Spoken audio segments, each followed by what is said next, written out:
ఇప్పుడు నిన్న నార్త్ వాళ్ళు మనకు మద్దతు ఇవ్వలేదు. వెస్ట్ బెంగాల్ ఉత్తరప్రదేశ్ ఎక్కడుంది? అఖిలేష్ యాదవ్ ఏం చెప్పిండు? అరే బాస్, ఆ సమయం వచ్చినప్పుడు అప్పుడు మా వ్యూహం మాకుంది, ఎత్తుగడ మాకుంది. ఇప్పుడే ఆ చర్చ ఎందుకు?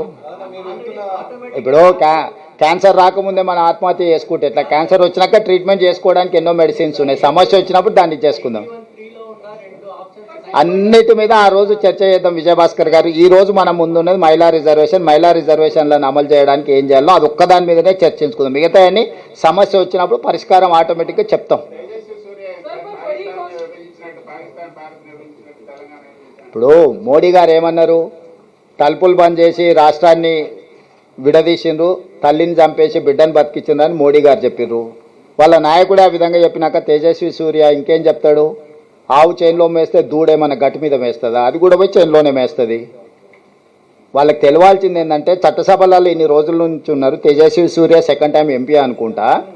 ఆయనకు అవగాహన కల్పించండి. మీరు ఏ బిల్లు సభలో ప్రవేశపెట్టినా తలుపులు మూసిన తర్వాతనే ఓటింగ్ జరుగుతుంది. అది ప్రాథమిక సూత్రము. ఓటింగ్ ఆర్డర్ హౌస్ లేనప్పుడు ఓటింగ్ జరగదు. బుర్రున్నవాడు ఎవడైనా హౌస్ని ఆర్డర్లో పెట్టాలి. ఓటింగ్ అడగాల్సినోడు లగడపాటి రాజగోపాల్ లాంటి వాళ్ళు పోడియంలోకి పోతే ఏం జరుగుతుందో గదే జరిగింది. సో అట్లాంటి వాళ్ళు పేపర్ స్ప్రేలు తీసుకొచ్చి కొట్టిన తర్వాత ఓటింగ్ ఎందుకు జరుగుతాయి? ఇంతటి అరాచకం ఎప్పుడైనా చూసిండ్రా? అరాచకానికి తగ్గట్టు రోగానికి తగ్గ మందు ఇస్తారు. ఎప్పుడైనా రోగం ఎట్లుంటే మందు అట్లుంటుంది.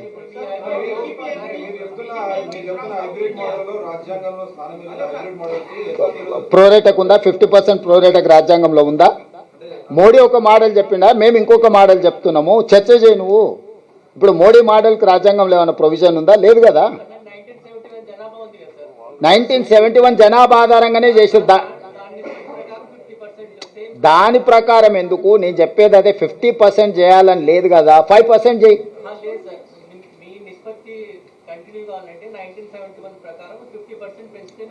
1971 అక్కర్లేదు. ఏ సీట్లు ఇప్పుడు ఉన్న సీట్ల మీద 50% కాదు, ఎట్లా పెంచుకుంటూ పోయినా నీకు నాకు అంతరం పెరుగుతుంది. ఇక దీని మీద వాదనలే అక్కర్లేదు. అది ఓడిపోయింది.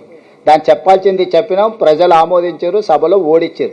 ఇక చచ్చిపోయిన పాము గురించి, పగిలిపోయిన కుండ గురించి, చచ్చిపోయిన బర్రె గురించి చర్చలు అవసరం లేదు.